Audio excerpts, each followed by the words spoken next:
Պատվարժան դատերան, գտնում ենք, որ Դավիթ Համբարձումյանի նկատմամբ իրական կարգի ենթակա անհապաղ վերացման հետևյալ հիմնավորումներով։ Ինչպես հայտնի է, Երևան քաղաքի առաջինական ընդհանուր իրավասության դատարանը սննդական գործով 2025 թվականի հոկտեմբերի 23-ի դատավճռով միաժամանակ փոխել է վերացրել Դավիթ Համբարձումյանի նկատմամբ 7 տարուց ավելի ժամանակով կիրառված գրավ անհանգային խափանման միջոցը եւ կիրառել է կանանց խափանման միջոցը, ընդ որում առաջին դատարանը կիրառել է անժամկետ կանանց։ Առաջին դատարանը անդրադառնալով պարոն Համբարձումյանի խափան միջոցի փոփոխությանը մասնավորապես արձանագրել է հետևյալը. նկատի ունենալով այն հանգամանքը, որ Դավիթ Համբարձումյանի նկատմամբ կայացվել է մեղադրական դատավճիռ, որի շրջանակներում նշանակվել է ազատազրկում, որը Դավիթ Համբարձումյանը ըստ առաջին դատարանի պետք է կրի, առաջին դատարանը գտել է, որ մեծ է հավանականությունը, որ պարոն Համբարձումյանը կթաքնվի, այդ կերպ պատժի կրումից խուսափելով։ Սա է առաջին դատարանի ըստ էության խափան միջոցի վերաբերյալ ողջ պատճառաբանությունը։ Պատվարժան դատարան նախ պաշտպանական կողմը ցանկանում է անդրադարձ կատարել 2025 թվականի հոկտեմբերի 23-ի դատավճռով պարոն Համբարձումյանի նկատմամբ կիրառված կալանքի ժամկետ սահմանված չլինելուն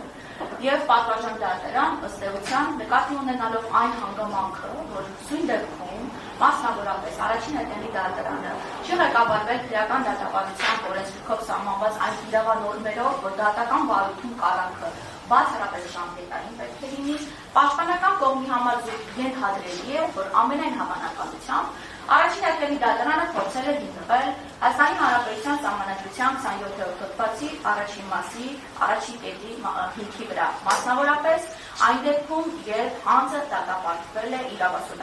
կողմից հանցանք կատարելու համար։ Մինչդեռ պատվարժան դատարան սույն դեպքում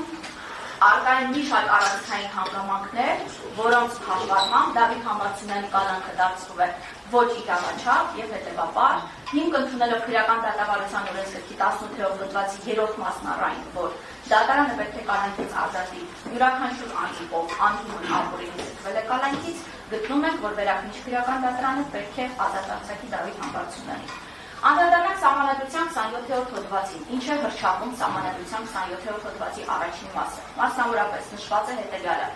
ոչ ոք չի կարող ազատությունից զրկվել այլ կերպ, քան տվյալ հոդվածով նախատեսված դեպքերում եւ օրենքով սահմանված կարգով։ Ընդ որում ձեր ուշադրությունն եմ ցանկանում հրավիրել այն հանգամանքի վրա, որ նշված իրավանորմը հենց նշված է եւ շահկապի միջոցով, այսինքն պարտադիր է տվյալ հոդվածով նախատեսված դեպքի եւ օրենքով սահմանված կարգի միաժամանակյա առկայությունը։ Պատվարժան վերաքննիչ դատարան ձեր ուշադրությունը ցանկանում եմ հրավիրել Սահմանադրական դատարանի 2016 թվականի սեպտեմբերի 2-ի ՍԴՕ 1295 որոշման ակնհայտված իրավական դիրքորոշման վրա։ Մասնավորապես ՍԴՕ 1295 որոշմամբ Սահմանադրական դատարանը արտահայտել է հետևյալ իրավական դիրքորոշումը։ Հայաստանի Հանրապետության Սահմանադրության բովանդակությունից անմիջականորեն բխում է, որ անձնական ազատությունից զրկելու իրավական չափանիշները սահմանվում են Սահմանադրությամբ, սակայն անձնական ազատությունից զրկելու կարգը սահմանվում է օրենքով։ Հետևաբար պատվարժան դատարան այժմ պետք է հասկանանք, արդյոք Հայաստանի Հանրապետության քրեադատավարական օրենքը նախատեսում է կարգ դատական վարույթում անժամկետ կալանք կիրառելու վերաբերյալ եւ արդյոք քրեադատավարական օրենքը սահմանում է որևէ կարգ առհասարակ պատժի գրովից խուսափելու նպատակով կալանք կիրառելու դատական վարույթում։ Այսպես պատվարժան դատարան Համաձայն քրեական դատավարության օրենսգրքի 118-րդ հոդվածի առաջին մասի կալանքը դատարանի որոշմամբ մեղադրյալին օրենքով նախատեսված դեպքերում եւ կարգով ազատությունից զրկելն է օրենքով եւ դատարանի այդ որոշմամբ սահմանված ժամկետով։ Քրեական դատավարության օրենսգրքի 119-րդ հոդվածի 4-րդ մասի համաձայն դատական վարույթում կալանքը կարող է կիրառվել կամ դրա ժամկետը կարող է երկարաձգվել յուրաքանչյուր դեպքում 3 ամսից ոչ ավելի ժամկետով։ Միաժամանակ պատվարժան դատարան քրեադատավարական օրենքը չունի որևէ իրավական կարգավորում առ այն, որ դատական վարույթում կիրառված կալանքի ժամկետը կարող է չհոսել կամ կարող է կասեցվել։ Իր հերթին պատվարժան դատարան վերը վկայակոչված փաստագրումների համակարգային վերլուծությունից հետևում է, որ դատական վարույթում այդ թվում 345 հոդվածի 9-րդ կետի ուժով լրացուցիչ դատարկությունների ընթացքում այն դեպքում, երբ դատարանի կողմից կիրառվում է կանանց խափանման միջոցը, ապա դատարանը պետք է պարտադիր նշի, թե ինչ ժամկետով է կիրառում կալանքը։ Իհարկե, նկատի ունենալով 19-րդ հոդվածի 4-րդ մասով նախատեսված եռամսյա ժամկետը։ Չնայած վերօրյալի պատվարժան դատարան հասկում է, որ Դավիթ Համբարձումյանի նկատմամբ սույն քրեական գործով 2025 թվականի հոկտեմբերի 23-ի դատավճռով գրավը վերացնելով եւ կալանք խափանման միջոց կիրառելով առաջին ատյանի դատարանը չի սահմանել որևէ ժամկետ։ Այսինքն արձանագրում է, որ սույն քրեական գործով 2025 թվականի հոկտեմբերի 23-ին կայացված դատավճռով առաջին ատյանի դատարանը կիրառել է դատական վարույթում անժամկետ կալանք, ինչից ուղղակիորեն բխում է, որ Դավիթ Համբարձումյանի կալանքը կրում է ակնհայտ ապօրինի բնույթ։ Ի հակառակ Սահմանադրության 27-րդ հոդվածի առաջին մասի եւ քրեական դատավարության օրենսգրքի 18-րդ հոդվածի առաջին մասի, որի համաձայն անձի նկատմամբ հարկադրանքի միջոցներ կարող են կիրառվել սույն օրենսգրքով, տվյալ դեպքում քրեական դատավարության օրենսգրքով սահմանված դեպքերում եւ կարգով։ Կանխավ պատասխանելով ողջ վերօրյալի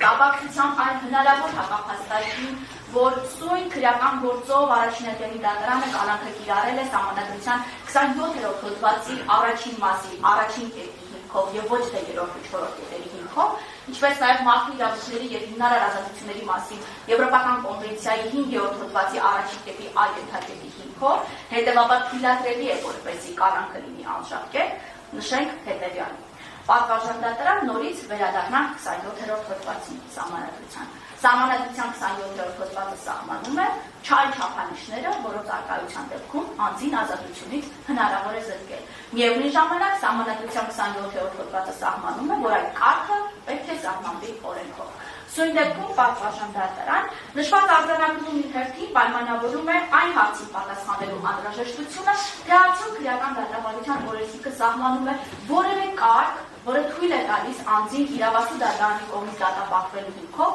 կալանքից զրկել։ Պատվարժան դատարան, ինչպես նշեցինք, քրեական դատավարության օրենսգրքի 118-րդ հոդվածի առաջին մասի համաձայն կալանքը ըստ էության սահմանվում է ժամկետային, մասնավորապես 118-րդ հոդվածի առաջին մասի համաձայն կալանքը դատարանի որոշմամբ մեղադրյալին օրենքով նախատեսված դեպքերում եւ կարգով ազատությունից զրկելն է օրենքով եւ դատարանի այդ որոշմամբ սահմանված ժամկետով։ Միաժամանակ պատվարժան դատարան քրեական դատավարության օրենսգրքի 116-րդ հոդվածի երկրորդ մասի համաձայն խափանման միջոց կարող է կիրառվել մեղադրյալի փախուստը կանխելու նպատակով, մեղադրյալի կողմից նոր հանցանքի կատարումը կանխելու նպատակով եւ մեղադրյալի կողմից իր վրա դրված պարտականությունների կատարումն ապահովելու նպատակով։ Միաժամանակ արձանագրում է, որ բացի քրեադատավարական օրենքի 118-րդ հոդվածի առաջին մասով նախատեսված ժամկետային կալանքից եւ բացի քրեական դատավարության օրենսգրքի 116-րդ հոդվածի երկրորդ մասով նախատեսված կալանքի հիմքերի ժամանակ կալանքի կիրառումից քրեական դատավարության օրենսգիրքը որևէ այլ կալանք չի ճանաչում։ Նման պայմաններում պատվարժան դատարան ըստ էության ստացվում է, որ Դավիթ Համբարձումյանի նկատմամբ կիրառվել է քրեադատավարական օրենքով չսահմանված կարգով կալանք, այն է առաջինը անժամկետ եւ երկրորդը իրավասու դատարանի կողմից դատապարտվելու հիմքով, այն է պատժի կրումից խուսափելու նպատակով, որպեսզի հիմք կալանք կիրառելու վերաբերյալ քրեական դատավարության օրենսգիրքը չի սահմանում, ինչպես օրինակ դա նախատեսված էր 1998 թվականի քրեական դատավարության օրենսգիրքով։ Այսպիսով պատվարժան դատարան հասկում ենք, որ թեև Սահմանադրության 27-րդ հոդվածի առաջին մասի առաջին կետը թույլ է տալիս անձին ազատությունից զրկել այն դեպքում, երբ իրավասու դատարանը անձին մեղավոր է ճանաչել հանցանք կատարելու համար, սակայն միևնույն ժամանակ այնքանով որքանով նույն հոդվածի առաջին մասը սահմանում է, որ օրենքով սահմանված կարգ պետք է լինի նման դեպքերի համար, գտնում ենք, որ քրեական դատավարության օրենսգիրքը չի ապահովում այնքանով, որքանով դատական վարույթում կալանքը կարող է լինել բացառապես ժամկետային եւ այնքանով, որքանով համաձայն քրեական դատավարության օրենսգրքի պատժի կրումից խուսափելու նպատակով կալանքի կիրառում ըստ քրեական դատավարության օրենսգրքի սահմանված չէ։ Պատվարժան դատարան, ինչպես հայտնի է, քրեական դատավարության օրենսգրքի 18-րդ հոդվածի առաջին մասի համաձայն հարկադրանքի միջոցները կարող են կիրառվել բացառապես քրեական դատավարության օրենսգրքով սահմանված հիմքերով եւ կարգով։ Այսպիսով պատվարժան դատարան արձանագրում ենք, որ ըստ էության կիրառվել են կալանք որը քրեական դատավարության այնպիսի հիմքով եւ այն կարգով անժամկետ, որը քրեական դատավարության օրենսգիրքը չի սահմանում։ Անդրադառնալով այս կապակցությամբ մարդու իրավունքների եվրոպական դատարանի պրակտիկային նշենք հետևյալը։ Գնահատելով թե արդյոք կալանավորումն օրինական է, մարդու իրավունքների եվրոպական դատարանը նշել է, որ պետք է պարզի, թե արդյոք ներպետական օրենսդրությունը ինքնին համապատասխանում է կոնվենցիային, այդ թվում դրանով արտահայտված կամ ենթադրվող ընդհանուր սկզբունքներին։ Օրենքը ենթադրում է, որ եթե ազգային օրենքով թույլատրվում է ազատությունից զրկել, ապա դա պետք է լինի բավականաչափ մատչելի, ճշգրիտ եւ կանխատեսելի կամայականության կիրառման բոլոր ռիսկերից խուսափելու համար։ Եթե գործ ունենք ազատազրկման հետ, անհրաժեշտ է, որ ազգային օրենսդրությունը հստակ սահմանի կալանքի պայմանները։ Նշվածը նախատեսված է Դել Ռիո Պրադայի վերաբերյալ գործով նշված որոշման 125-րդ կետով։ Ինչ վերաբերում է պատվարժան դատարան այն հնարավոր մեկնաբանմանը,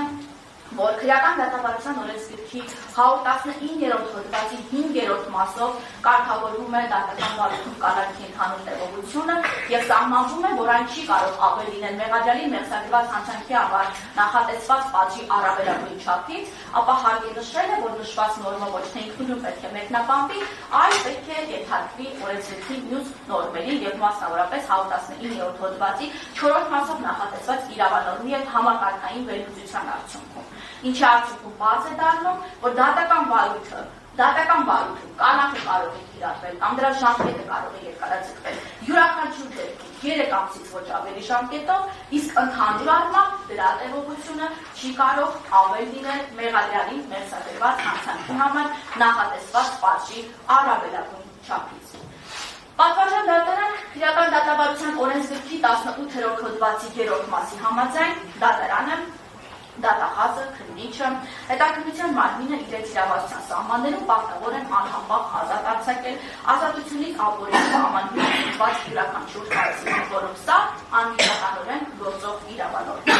Քրեադատավարական օրենքի վերոյիշավ կարգավորման հաշվառմամբ պատասխանելով այն հնարավոր փաստարկին, որ սույն քրեական գործով 2025 թվականի հոկտեմբերի 23-ի դատավճռով Դավիթ Համբարձումյանի նկատմամբ կիրառված անժամկետ կալանքը վերաքննիչ քրեական դատարանը կարող է դարձնել ժամկետային կիրառելով օրենքի անալոգիա, ինչպես ղեկավարվելով մասնավորապես Արաքելյանի դատաքննության համար կարգավորման ենթակա 316-րդ հոդվածի դրույթներով գտնում ենք, որ վերաքննիչ քրեական դատարանը չի կարող չունի իրազորություն անժամկետ կալանքը ժամկետային դարձնելու հետևյալ հիմնավորումներով։ Մասնավորապես նորմատիվ իրավական ակտերի մասին օրենքի 39-րդ հոդվածի 3-րդ մասի համաձայն օրենքի կամ իրավունքի անալոգիա չի կարող կիրառվել, եթե դրա արդյունքում սահմանափակվում են անձանց իրավունքները, ազատությունները եւ այլն։ Փաստացի ստացվում է պատվարժան դատարան, եթե վերաքննիչ քրեական դատարանը Դավիթ Համբարձումյանի նկատմամբ կիրառված անժամկետ կալանքը դարձնի ժամկետային, դրանով կսահմանափակվի, կարգելակվի Հայաստանի Հանրապետության Սահմանադրության 27-րդ հոդվածով հռչակված Դավիթ Համբարձումյանի ազատության իրավունքը։ Հետևաբար նորմատիվ իրավական ակտերի մասին օրենքի 39-րդ հոդվածի 3-րդ մասի ուժով գտնում ենք, որ դա տեղի ունենալ չի կարող։ Ողջ վերագրյալի ուժով պատվարժան դատարան գտնում ենք, որ Դավիթ Համբարձումյանի կալանքը կրում է ակնհայտ ապօրինի բնույթ, այնքանով, որքանով Դավիթ Համբարձումյանը Սահմանադրության 27-րդ հոդվածի առաջին մասին եւ քրեական դատավարության օրենսգիրքի 18-րդ հոդվածի առաջին մասին հակառակ կալանք է կրում նախ անժամկետ,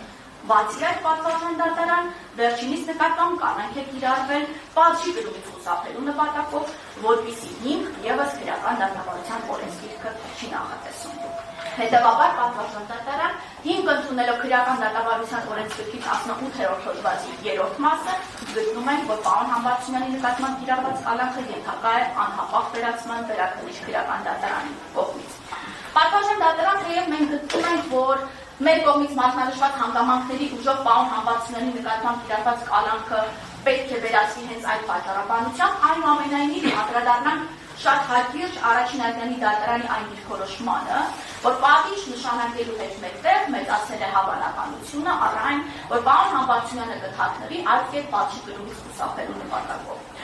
Հարգելի վերաքննիչ քրեական դատարան 7 տարուց ավելի ժամանակով պարոն Համբարձումյանի նկատմամբ կիրառված է եղել գրավ այլընտրանքային խափանման միջոցը, որի շրջանակներում այո իրավացիորեն առաջնորդային դատարանն արձանագրել է, որ սահմանափակված չի եղել պարոն Համբարձումյանի ազատ տեղաշարժվելու իրավունքը։ Եվ պատվարժան դատարան ըստ էության ամենաառանցքային հանգամանքը սակայն այստեղ կայանում է նրանում, որ 2025 թվականի հոկտեմբերի 23-ին եւ հրապարակվեց դատավճիռը պարոն Համբարձումյանը բացակայում էր Հայաստանի Հանրապետությունից։ Այստեղ իհարկե արձանագրենք, որ դատավճիռի հրապարակմանը ներկա գտնվելը անձի իրավունքն է եւ ոչ թե պարտականությունը։ Սակայն այստեղ առանցքային է այն հանգամանքը պատվարժան դատարան, որ պարոն Համբարձումյանը պաշտպանից տեղեկանալով դատավճիռով նշանակված պատժի մասնավորապես 6 տարի 3 ամիս ժամկետով ազատազրկման եւ կալան կիրառելու վերաբերյալ անմիջապես պատվարժան դատարան եւ հայտարարությամբ հանդես եկավ եւ պատվարժան դատարան Երևան քաղաքի առաջնորդյալի ընդհանուր իրավասության քրեական դատարանին դիմում հասցեագրեց առայն, որ թեև ներկա չի եղել այդ դիմումը արկա է գործնյութերում եւ ես կխնդրեմ խափան միջոցի հարցի քննարկման ժամանակ ըստ էության որպես նյութ քննարկել եւ դիտարկել նաեւ այդ դիմումը նշեց, որ թեև դատավճիռի հրապարակմանը ներկա չի եղել, սակայն պաշտպանից տեղեկացել է եւ 2025 թվականի հոկտեմբերի 28-ին կժամանի Հայաստանի Հանրապետություն։ Այդ կերպ ասած պատվարժան դատարան ստացվում է Դավիթ Համբարձումյանը գիտակցելով Հայաստանի Հանրապետություն գալուն պես անազատության մեջ հայտնվելու հանգամանքը, Դավիթ Համբարձումյանը Ռուսաստանի Դաշնությունում ունենալով ռեալ հնարավորություն Հայաստանի Հանրապետություն չվերադառնալու, վերջինս վերադարձել է գիտակցումով, որ ուղևորվելու է քրեակատարողական հիմնարկ, գիտակցումով, որ պատիժ է սպասվում եւ կանանք է սպասվում։ Նշված հանգամանքը պատվարժան դատարան առավել քան բնորոշում է։ Ներողություն եմ խնդրում, առավել քան բնորոշում է այն, որ Դավիթ Համբարձումյանը պատժից ու կանանքից վախեցող տեսակ չէ, պատժից ու կանանքից թաքնվող տեսակ չէ։ Հետևաբար պատվարժան դատարան մենք ակնկալում ենք արդարադատության դրսևորում եւ խնդրում ենք ձեզ վերացնել պարոն Համբարձումյանի նկատմամբ կիրառված կանանքը։ Այո։ Ըստ պաշտպանները որ բաններ ավելացնել։ Ստերության ամեն ինչ ասել միանում է։